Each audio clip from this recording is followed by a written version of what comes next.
Pues me da mucho gusto que compartamos el día de hoy, pues un autor tan conocido por todos de una u otra manera como es Winnicott.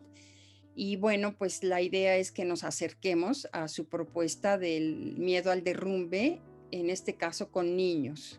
Bueno, entonces, los objetivos, vamos a primero hacer una aproximación a las aportaciones de Winnicott al psicoanálisis. Después vamos a tomar 3 conceptos para pensar esta clínica del miedo al derrumbe, que es el sostén, que lleva implicado o implícito el de gesto espontáneo. Después el concepto de agresión o fuerza vital y el del padre. Después vamos a ir intercalando 3 viñetas de casos clínicos con niños de la clínica de miedo al derrumbe, y después, la segunda parte, vamos a ver la consulta terapéutica con Bob, un niño de 6 años con problema de lenguaje, toda la consulta terapéutica para que tengamos la experiencia, ¿no? De lo que es una consulta terapéutica con Winnicott. Bueno, entonces, de las grandes aportaciones de Winnicott a la clínica psicoanalítica en el desarrollo emocional primitivo, él en el año de 1945 escribe este artículo así titulado. Él, como pediatra, veía que los bebés se enfermaban y entonces decía que había que ajustar la teoría. ¿Por qué? Porque había todo el planteamiento de la neurosis de la época y también había los planteamientos de Melanie Klein. Nada más que él decía que el planteamiento de Melanie Klein, lo temprano, no es lo profundo que él va a proponer para este primero y segundo año de vida. Entonces, él se había graduado en el año de 35 como psicoanalista, siendo pediatra como psicoanalista, y después en el 45 escribe este artículo que me parece que es un buen comienzo para acercarse a Winnicott del desarrollo emocional primitivo. Por cierto, haciendo un paréntesis, 2 libros que me parecen interesantes para recomendar de Winnicott, si les pregunta a alguien o alguien que no es del área de la psicología, sino que pueden ser pediatras o de otras profesiones que quieran acercarse a la psicología o a la psicología con un enfoque psicoanalítico, hay 2 libros que me parecen interesantes. Uno es Conozca a su niño, de Winnicott, y el otro es, Los bebés y sus madres. Esos 2 libros creo que pueden ser accesibles para el estudio de cualquier profesión que quiera saber qué pasa con el bebé, o una propuesta, obviamente, teórica desde el psicoanálisis con Winnicott. Bueno, entonces, ¿cuáles son sus aportaciones? Además, tenemos la idea esta de madre muerta. Él no lo llamó madre muerta, más bien André Green lo llamó madre muerta tomándolo de Winnicott, entonces lo podemos llamar madre muerta de Winnicott, que él en el año de 1948, en su artículo de reparación con respecto a la organización antidepresiva de la madre, plantea, y vamos a ver esta madre muerta, la vamos a incluir dentro del miedo al derrumbe. Pero esa es una aportación, importante. Después tiene la otra que tiene que ver con la psicosomática, cómo él plantea la psicosomática. En su artículo de 1949, La mente y su relación con el psiquesoma. Vamos a hacer algunos trazos para ir marcando estas aportaciones como breves, pero para que tengamos una idea durante la presentación. Después, en el año de 1951, su artículo muy famoso de Objeto y fenómenos transicionales, que en el tiempo en que se publicó tuvo un gran efecto o sea, en el momento que se publicó, y después publica una segunda versión en el 58 de este mismo trabajo, al cual le agregó 2 casos para que se pudiera entender su idea.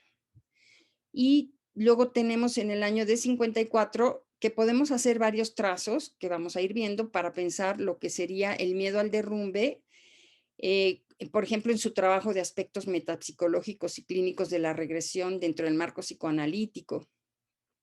Tiene otro de la clasificación que él menciona. Esto es un poco para dar un panorama general, ¿sí? De sus aportaciones, que no solo es el objeto transicional, sino que hay mucho más que él hace aportación a la teoría y a la técnica. Entonces, en el miedo al derrumbe, él habla curiosamente los menciona a estos pacientes como no psicóticos. Es muy interesante. Y después, ya con el tiempo, pues son los pacientes que se van a llamar también borderline.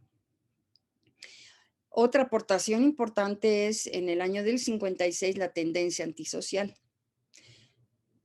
que también vamos a bordear un poquito. Bueno, todas estas aportaciones ya se encuentran en su libro que se titula Escritos de Pediatría y Psicoanálisis de 1958. Y es interesante aquí ubicar los libros que él publica y los libros que luego publicaron ya una vez muerto, fallecido, ya por su viuda, Claire Winnicott. Bueno, entonces, pues vamos a continuar. Entonces, ¿de qué se trata la clínica del miedo al derrumbe? Tiene que ver con que el bebé vivenció un derrumbe entre el primero y segundo año de vida. Se derrumba la continuidad en la existencia. Winnicott habla de la existencia. El yo es un yo de experiencias y hay una continuidad en la existencia. La madre suficientemente buena va a ayudar, por medio del sostén, a que haya una continuidad en la existencia. Pero algo pasa que se derrumba esa continuidad. Algo sucedió y no estaba lo suficientemente maduro para experimentarlo. Entonces estamos haciendo una diferencia entre lo que se vivencia y lo que se experimenta. No es un trauma. Otra manera de decirlo es que no pasara nada cuando algo provechoso podría haber pasado. Podríamos suponer un bebé que hace su primera sonrisa y la mamá pues está deprimida y no festeja esa sonrisa o los primeros pasos del bebé. Entonces, que no pasara nada cuando algo provechoso podría haber pasado. Winnicott plantea que hay un vacío existencial en todos.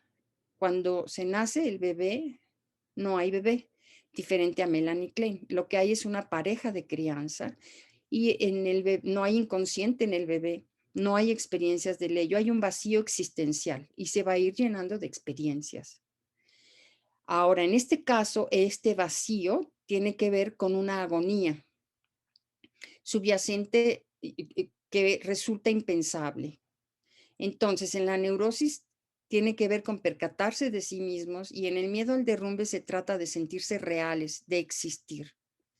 Entonces, lo que ocurre en la clínica del miedo al derrumbe es que hay una falla en el sostén del ambiente facilitador. Al inicio hay una madre ambiente y después va a haber una madre objeto. Entonces, de lo que se va a tratar en esta clínica es de sostener, no de interpretar. Todo esto lo vamos a ir trabajando. Winnicott clasifica en tres los ambientes. El medio ambiente confiable es la madre que sostiene el gesto espontáneo del infante y el bebé es de la madre y no es de la madre, ahí en esa paradoja.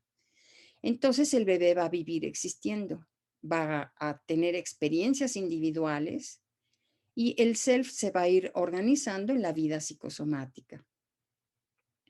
Cuando el ambiente falla, se derrumba en los 2 primeros años de vida y entonces ya no es el gesto espontáneo del infante, sino es el gesto de la madre.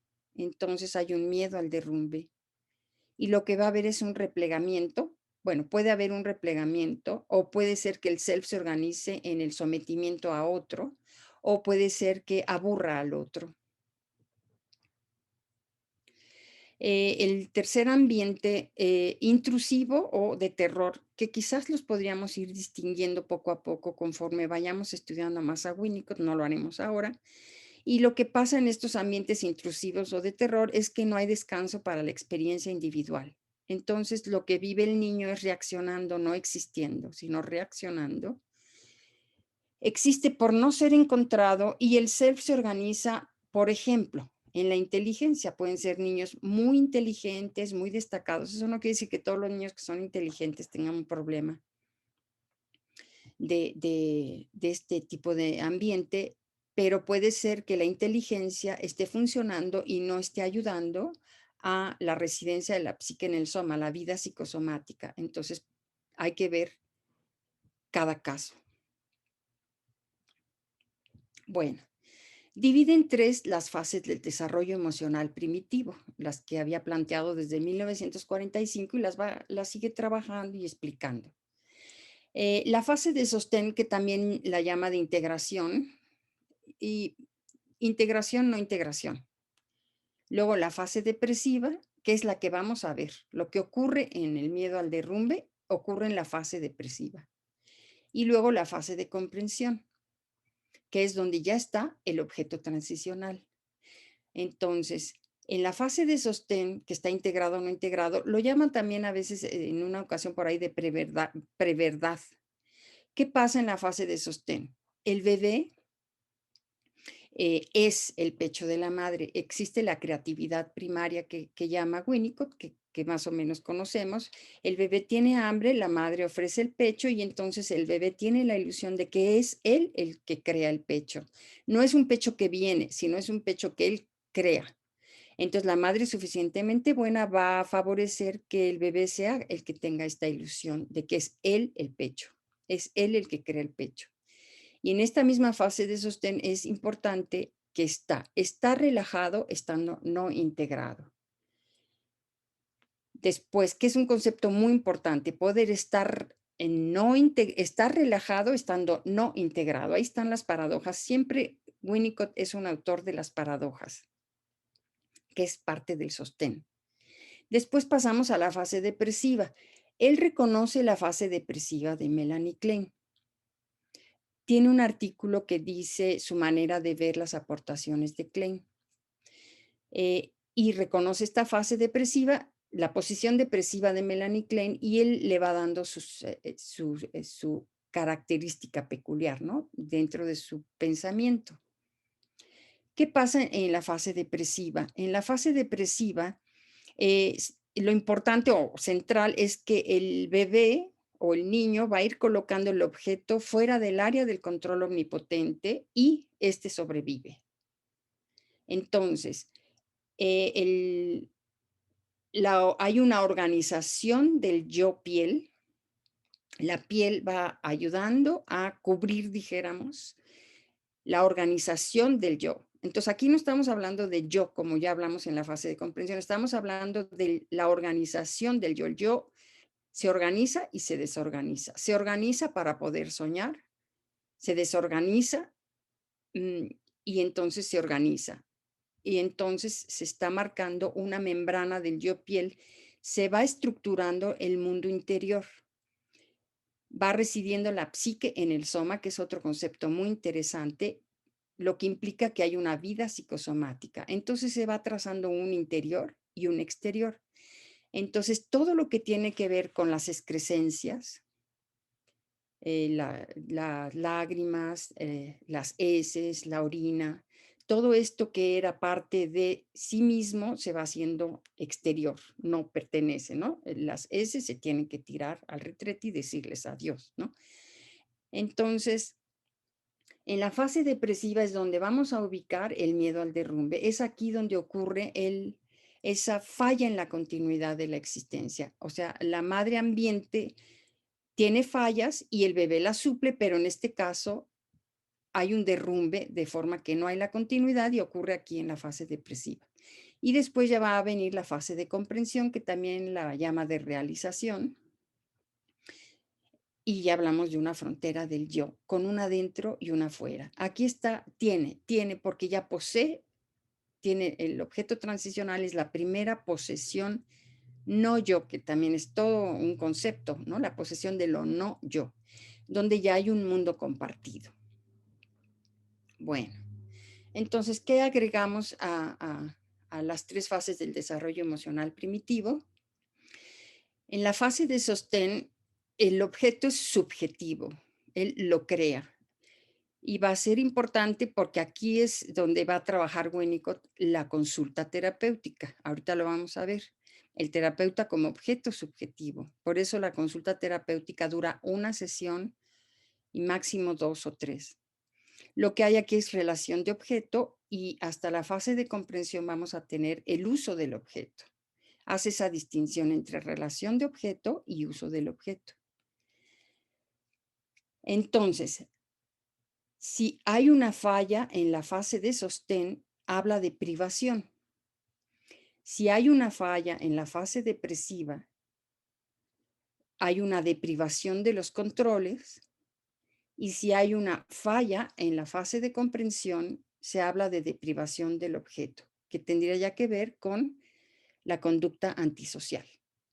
Y en la deprivación de los controles estamos en la clínica del miedo al derrumbe. Entonces, poco a poco vamos bordeando para irnos acercando a la clínica del miedo al derrumbe. Ya estamos aquí en la fase depresiva, ya estamos ubicando que tiene que ver con una deprivación de los controles y un movimiento importante aquí es colocar el objeto fuera del área del control omnipotente y el objeto sobrevive.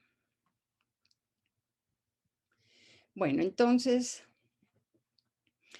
vamos a ir viendo 3 viñetas de casos para que entonces veamos de qué se trata más de cerca ya en la clínica. Esto fue teoría.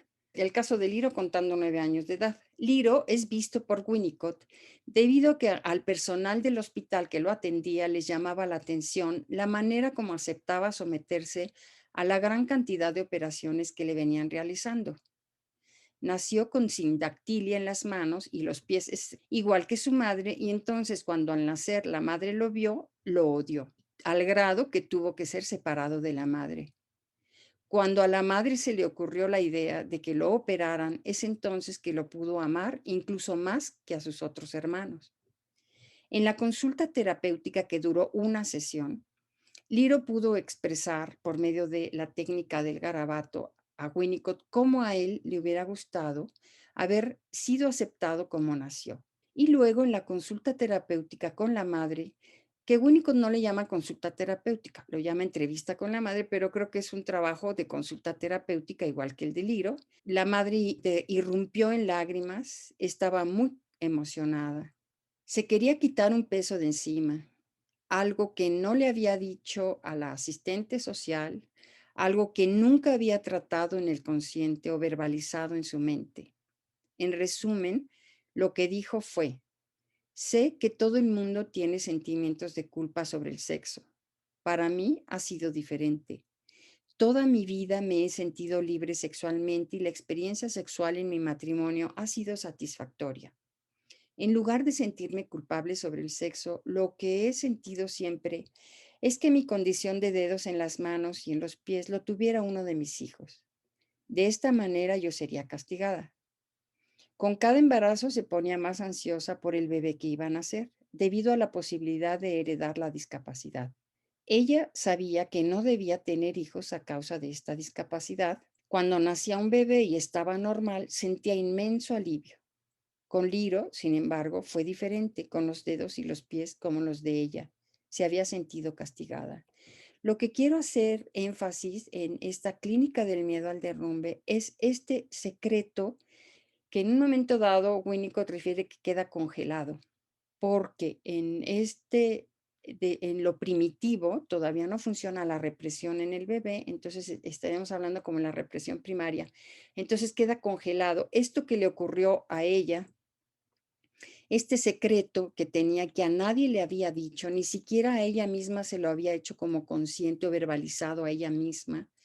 Esto que le comunica a Winnicott, esto es parte de la clínica del miedo al derrumbe, ese secreto congelado que tiene características, vamos a ir viendo, de sagrado, ¿no? Y que a nadie se le ha contado. Entonces, el momento en que puede comunicarlo al terapeuta va a tener efectos en cambiar, dijéramos, cómo están sucediendo las cosas, ese derrumbe, ese vacío. Lo vamos a ir viendo. Otro caso, el de Guadalupe, de 9 años, que había sido diagnosticado con autismo. La entrevista empezó, venía la familia, el papá, la mamá, la hermana menor y Guadalupe, que es el primogénito. Empezó la consulta y Guadalupe dice cara de papa y traía entre las manos una cara de papa de la película de, esta película de, ¿cómo se llama? Bueno, todos sabemos la película. Entonces, empiezan a relatar la historia de varios profesionistas, toda una historia de haber visitado a varios diferentes profesionistas que le han dicho y demás. Y de repente les digo que podríamos comenzar con lo que inició Guadalupe, que empezó diciendo, verbalizando cara de papa, que qué se les ocurría con ello. Y eso llevó a que el padre describiera cómo su padre había sido tan agresivo con su madre. Y esa fue una verbalización que parecía como más consciente para él o que había más platicado, pero cuando luego llegó a platicar cómo su madre lo había dejado a la crianza de su tía, ese abandono de su madre estaba ahí. Y entonces llegó una escena en que el padre abraza a la hija menor que se le había acercado y Guadalupe también se le acerca al padre y el padre claramente le hace un gesto de rechazo.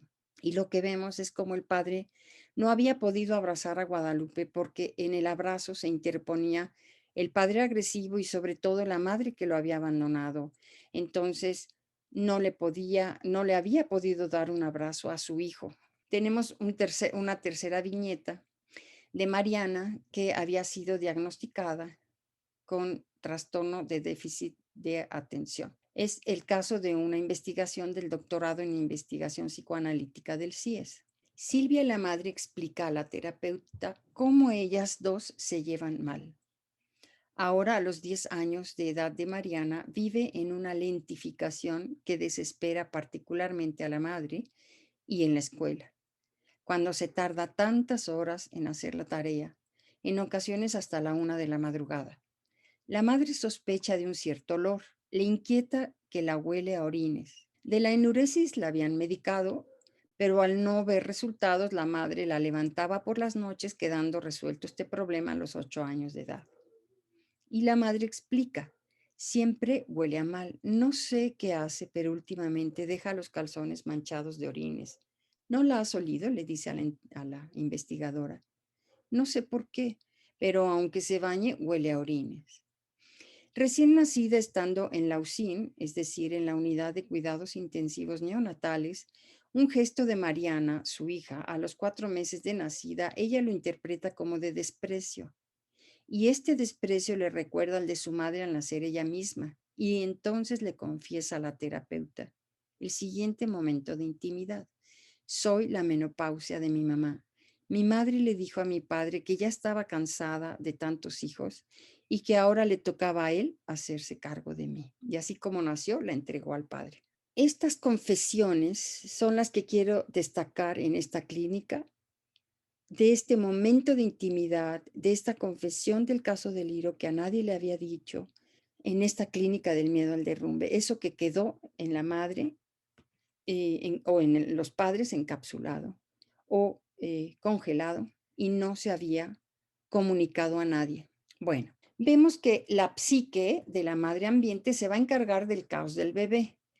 Pero ¿qué ocurre cuando falla el ambiente? Naturalmente, que la mente va a funcionar, se va a encargar de las fallas del ambiente. O sea, cuando la madre falla, la mente del bebé va a funcionar y entonces él va a seguir residiendo la psique en el soma, va a seguir habiendo una vida psicosomática.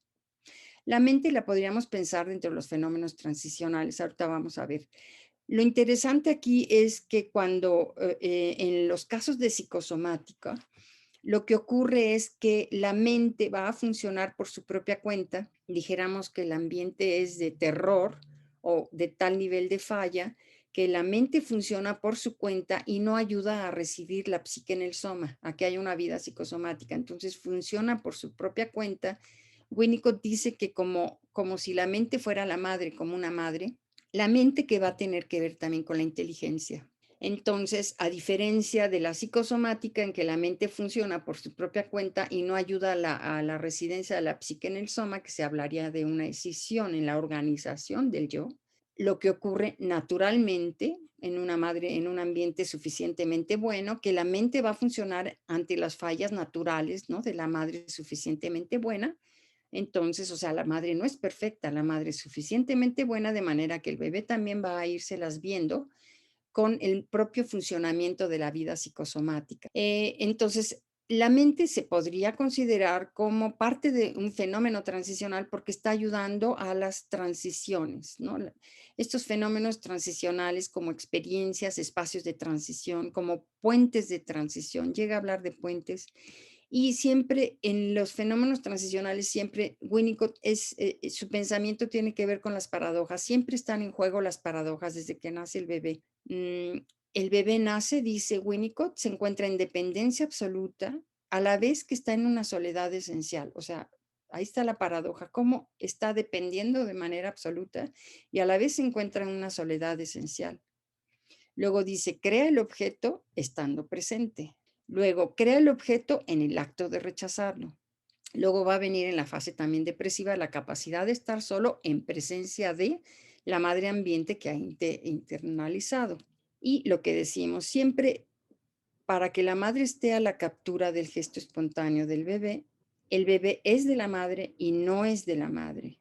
El bebé ya lo conoce y de repente un día hace algo nuevo que la sorprende. Ahí donde la madre se sorprende, surge el gesto espontáneo. Por ejemplo, acá el gesto espontáneo en Mariana, cuando la madre la huele a orines y está sorprendida, ahí hay un gesto espontáneo. Es como si desde la enuresis Mariana estuviera llamando a su mamá y ahí estaba sorprendida su mamá en cómo es que se olía a orines y estaba bañada y demás. Ahí hay un gesto espontáneo donde la madre está sorprendida de su bebé. Ahí donde cada paciente nos sorprende de algo que no nos esperábamos, o no es la teoría que pensamos o planteamiento, sino que nos sorprende que es algo que no esperábamos. Uno de los conceptos, deseamos que vamos a revisar, es el de sostén. Podemos tener tres referentes existenciales para el sostén. Uno es la confianza del bebé para quedar dormido en los brazos de la madre ambiente. Otro es el momento en que nos vamos a dormir todas las noches. ¿Qué hacemos? Hacemos un retiro narcisista del mundo, o sea, nos vamos quitando lentes, nos vamos quitando la ropa, nos vamos poniendo nuestro pijama, vamos retirando, ¿no? Todo lo que tenía que ver con nuestro contacto con el mundo, vamos retirando, nos acostamos en la cama y hay un momento que dijéramos de silencio, de una seguridad, confianza, antes de cerrar los ojos para ya dormir, soñar. Si hay algún problema, no podemos, no hay silencio, hay una angustia. Aquí Winnicott hace una diferencia, no quiero introducir muchos conceptos, pero de repente me apasiona, hace la diferencia entre angustia natural de la vida y angustia con dolor. En la clínica del miedo al derrumbe habría una angustia con dolor, pero para este momento y él habla de que entre la madre y el bebé hay una comunicación silenciosa. No quiere decir que no le hable. Es que hay un libro que dice de cómo hay un libro que habla de cómo Dolto le da importancia a que le habla al bebé y las palabras, y que Winnicott, ¿no? Como si fuera silencioso. La comunicación silenciosa tiene que ver con este sostén, esta confianza, que es silenciosa y no quiere decir que es que no le hable al bebé. Bueno, entonces, tres referentes del sostén es el bebé dormido entre los brazos de la madre. Después, cuando nos vamos a dormir cada noche, tenemos que tener este silencio de seguridad y confianza antes de cerrar los ojos, ¿sí? Y ahorita vamos a ver la lección objetal. ¿Qué pasa cuando el bebé está dormido en los brazos de la madre?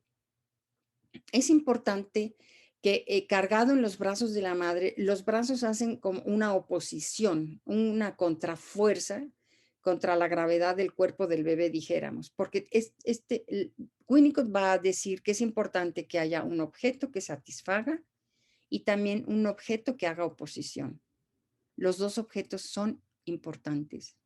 Entonces, podríamos suponer que los brazos de la madre están haciendo oposición contra fuerza, contra el peso, la gravedad del cuerpecito del bebé. Se van a ir dando experiencias de mutualidad y estas paradojas que vamos planteando, de que el bebé es de ella y no es de ella. Entonces, el sostén tiene que ver con esta confianza de poder caer dormido en los brazos de la madre.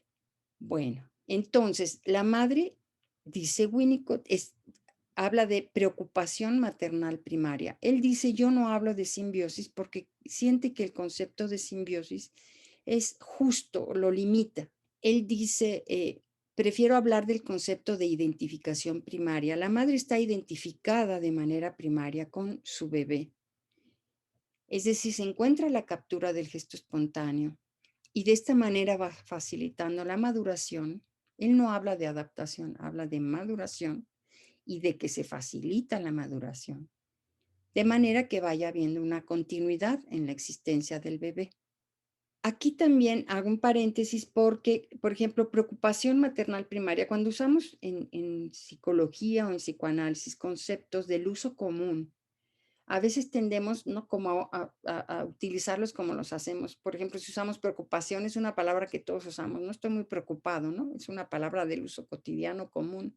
Entonces, los conceptos, ya que los utilizamos dentro de la teoría psicoanalítica, conviene ubicarlos en el contexto que los va ubicando el autor, ¿no? Entonces, la preocupación maternal primaria tiene que ver con esta identificación primaria de la madre. Es una madre que está favoreciendo, facilitando esta maduración, esta continuidad en la existencia que no es perfecta, pero es lo suficientemente buena.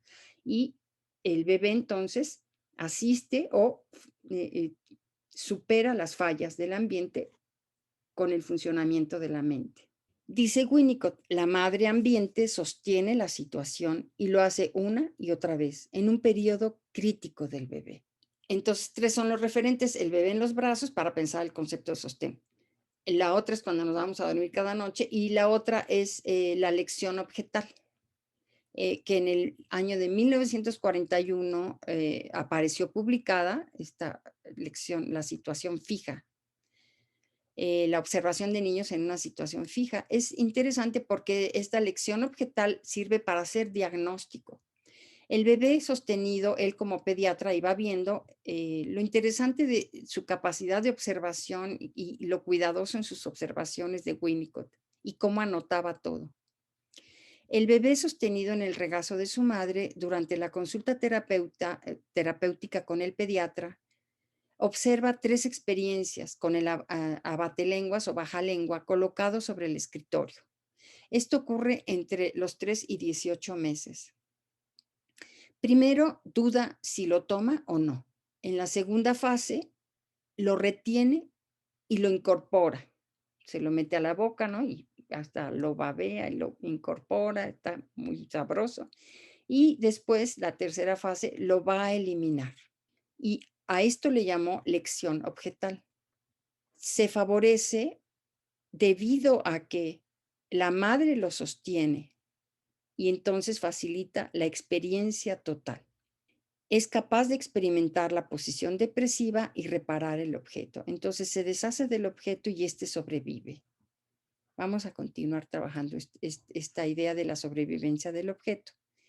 Bueno, entonces hasta aquí son los 3 referentes para pensar el sostén, el bebé en los brazos de la madre, cuando nos vamos a dormir cada noche, y la lección objetal, que es la experiencia total.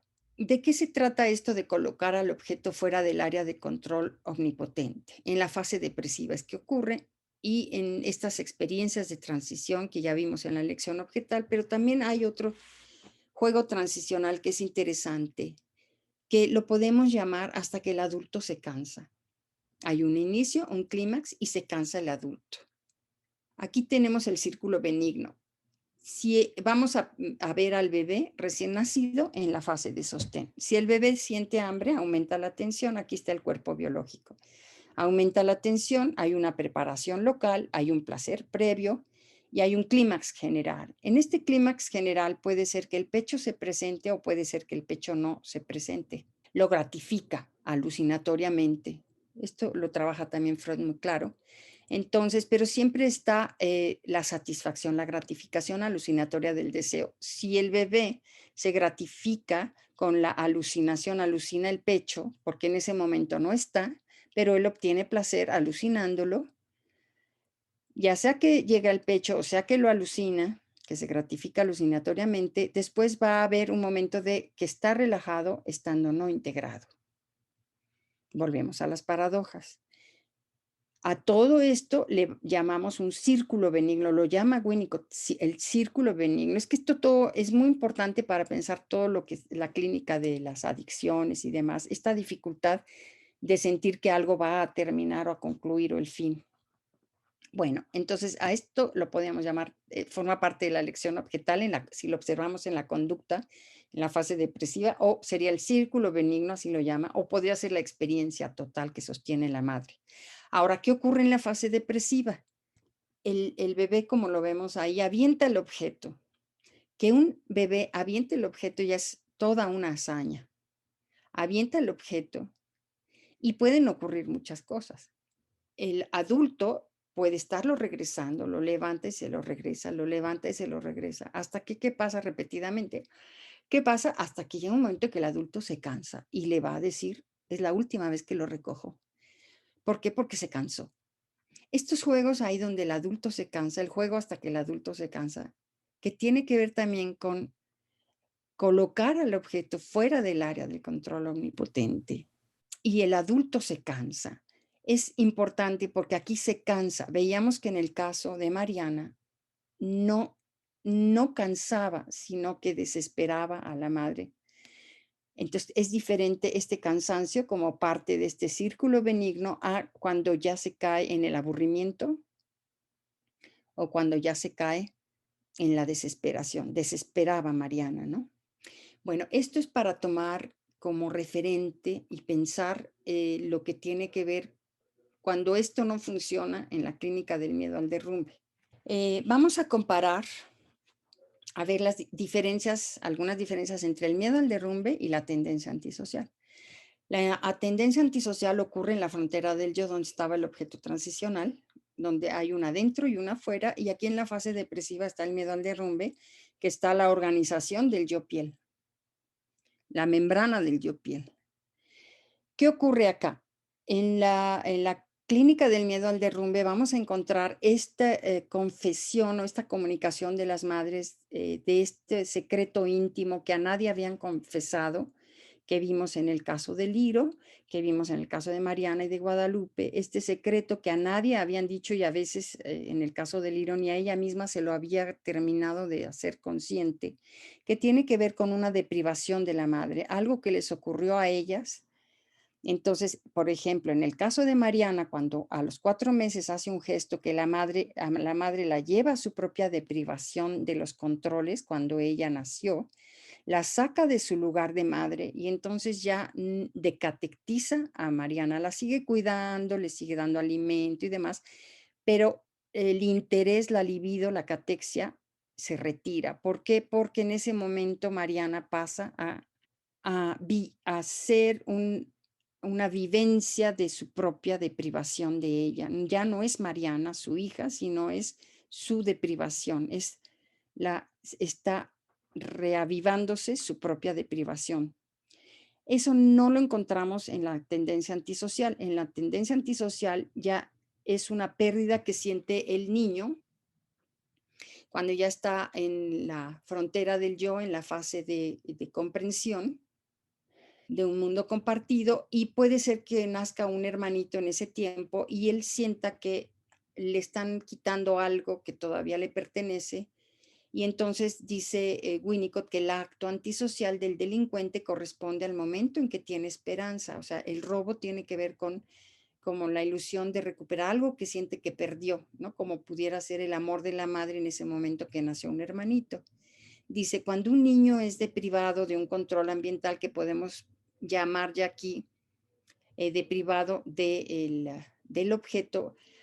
A ver, vamos a hacer aquí otro paréntesis. Winnicott hace la clasificación de privación, deprivación de los controles y deprivación del objeto en el año de 1968. Entonces, si esta división la hace en el 68, cuando leamos los textos anteriores, ya podemos ir aplicando esta clasificación para seguir pensando la clínica. Entonces, por eso ponemos acá que cuando un niño es deprivado de un control ambiental, que llamaremos aquí deprivado de un objeto, lo que hace es convertirse en un sistema controlador identificado con la situación parental o con el ambiente y pierde por completo su identidad. Esto es cuando ocurre la tendencia antisocial. Llega un momento en que está en consulta terapéutica, cambia y entonces cuando empieza a mejorar el niño, con tendencia antisocial, empieza a tener confianza en el ambiente, en un hombre, en una institución, ¿y qué hace? Empieza a romper cosas para asegurarse de que aquello que lo encuadra lo puede contener, como para probar el ambiente. Entonces, el desafío inicial, ¿no? Cuando estaba en la tendencia antisocial antes de la consulta terapéutica, después, una vez que está mejorando, también vuelve a presentar este desafío, pero en este caso sería como una manera de probar que el ambiente es fuerte, lo suficientemente fuerte para contenerlo. Lo interesante de hacer este trazado aquí y esta diferencia con la tendencia antisocial es por 2 razones. Una, Winnicott dice que es importante tratar, trabajar la tendencia antisocial cuando surge. ¿Por qué? Porque si no, después se complica y ya puede tener implicaciones secundarias, ganancias secundarias, y ya va a ser más difícil. Entonces dice que es importante trabajar con la tendencia antisocial en cuanto se presenta. Hay un caso, un trabajo de Winnicott que empieza con la disociación. Bueno, otro paréntesis es los títulos de los trabajos de Winnicott son muy largos, entonces a veces se utiliza como la primera palabra o alguna palabra que identifica el artículo. El mismo Winnicott a veces lo hace para referirse a sus propios artículos. Bueno, entonces este artículo que se llama la disociación en un caso, ahí trabaja la consulta terapéutica con una niña que tiene tendencia antisocial y cómo trabaja esta disociación del yo. Es muy interesante, se los recomiendo. Bueno, entonces, seguimos trazando, ¿verdad? Ya trazamos un poco lo que es la psicosomática, un poco lo que es la tendencia antisocial. Y lo que quiero destacar para la clínica de miedo al derrumbe es que Winnicott siempre incluye a los padres. Y en la tendencia antisocial no se encuentra esta deprivación de la madre, este secreto íntimo, a diferencia del miedo al derrumbe que sí se encuentra en la consulta terapéutica con las madres o con el padre, en este caso también puede ser. Bueno, entonces, para redondear ya lo que sería el concepto del sostén, el sostén a la captura del gesto espontáneo, dice Winnicott, que el gesto espontáneo está relacionado con un ambiente de sostén de forma continua desde el principio. En la experiencia de ser, en inglés being, se encuentra el gesto espontáneo y el elemento femenino. El elemento femenino es y el elemento masculino hace. No vamos a poner más conceptos porque si no, pero bueno, como sale mencionado, bueno, durante el proceso terapéutico, en la capacidad de sorprendernos a nosotros mismos, surge el gesto espontáneo y alude al self verdadero. Ahí donde la madre se sorprende de su bebé, el bebé es de ella y no es de ella. Ahí donde la madre de Mariana se sorprende de su hija, en el olor a orines, parece que Mariana encontró un recovequito donde la madre se sorprende de ella en la enuresis, que tiene esta versión negativa, ¿no? De estar siempre negativizadas entre ellas, que se llevan mal, debido a que la madre está también como madre muerta, perdió a su madre, y también Mariana, pues las dos son madre muerta, o sea, las dos perdieron, y la madre muerta es la madre muerta emocionalmente, ¿no? Las dos son madre muerta porque la madre de Mariana, al sufrir el desprecio de su madre, no fue libidinizada por su madre, y Mariana a los 4 meses, cuando hace el gesto que la madre interpreta de desprecio, pues también se quedó como con madre muerta, o sea, la madre la deslibidinizó, retiró su catexia de ella como su bebé, y quedó como si fuera su madre que le había hecho el desprecio. A veces en los adultos refieren que, dice, mi madre siempre pensaba que yo estaba enojada con ella. A veces así refieren los adultos en esta clínica del miedo al derrumbe. Bueno, dice Winnicott, la madre no es suficientemente buena cuando reemplaza el dar satisfacción al gesto del infante por su propio gesto. Se trata de un infante que empieza reaccionando en vez de existiendo. Entonces ahí tenemos al Liro, cuando lo que no era el gesto del Iro, era el gesto de la madre, que implicaba que se sometiera a las operaciones para poder ser amado aún más que sus hermanos. De otra manera, lo odiaría, dijéramos, ¿no? Detrás de este sometimiento, pues había este odio. Dice, así es posible ubicar el punto de origen del falso self, que ahora vemos que constituye una defensa contra lo impensable, contra la explotación del self verdadero, que daría por resultado su aniquilación. Si el self verdadero llega a ser explotado y aniquilado, esto ocurre en la vida del infante, cuya madre no solo fue no suficientemente buena en el sentido expuesto, sino que fue buena y mala de una manera atormentadoramente irregular. En este caso, la madre, en razón de su propia enfermedad, necesita causar y mantener la confusión en quienes están en contacto con ella. Aquí dijéramos que en la medida en que el ambiente no es predecible, ahí es donde está la dificultad. Si un ambiente es predeciblemente malo, negativo, atormentador, pues no es lo ideal, pero es mejor ese ambiente porque es predeciblemente atormentador a uno que es, como dice acá, irregular, a veces bueno y a veces malo. En relación al self, es que es otro concepto y a veces se menciona que son los pacientes de falso self. El problema de llamarlos de falso self es que Winnicott plantea que el self, todos tenemos verdadero y falso self, todos. El falso self tiene que ver con una actitud social. El problema aquí en esta clínica es que el self no es el del niño, no es el self o el gesto espontáneo de Liro ni de Mariana, sino que es el gesto espontáneo de la madre, ¿sí? Es su propio gesto. Por eso entonces su self está puesto en el self de la madre, y su agresión, su agresividad no es su propia agresividad, sino que es la agresividad de la madre. Por eso se llama falso self, porque no está en él, no es su self, sino está colocado en el self de la madre, en el gesto de la madre. Bueno, ya vamos acercándonos porque no sé si se sientan muchos conceptos, pero ya nos falta dos más, agresión y padre. Brevemente, la agresión o fuerza vital que crea el objeto en el acto de rechazarlo. Es un concepto muy interesante.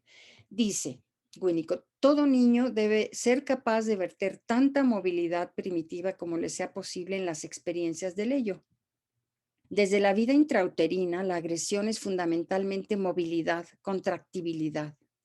La forma primitiva de amor es cruel, desconsiderada, pero sin intención.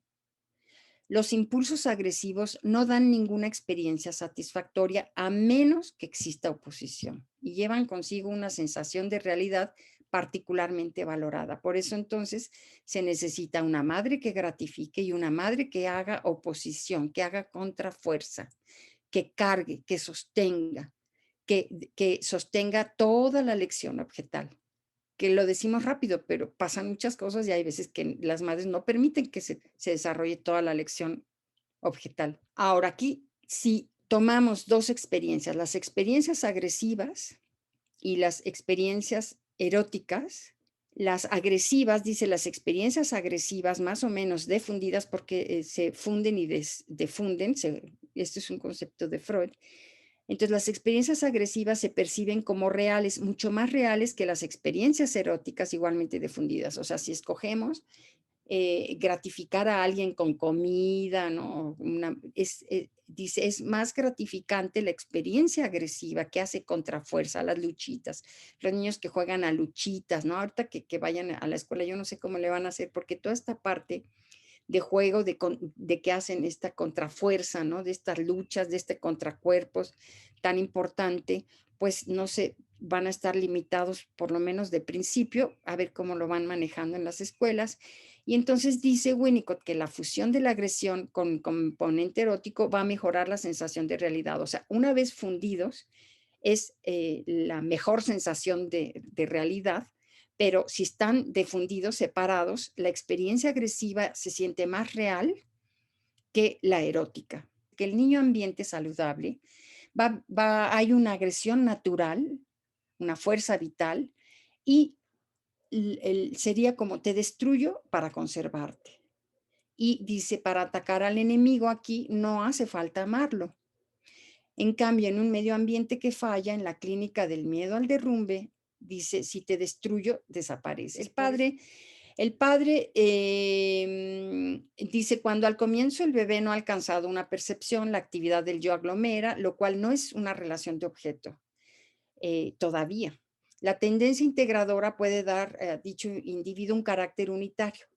De este modo se integra y no integrado, está integrado y no integrado. De este modo puede apreciarse que tal vez el padre sea para el niño quien le brinde el primer atisbo de integración y de totalidad personal. Entonces, el bebé usa al padre como patrón de su propia integración al convertirse por momentos en una unidad. Y otro referente es el padre, dice, en la mente de la madre, en su trabajo sobre Moisés, habla del padre en la mente de la madre, es decir, el padre como un todo. Entonces, ¿cómo incluye la madre, ¿no?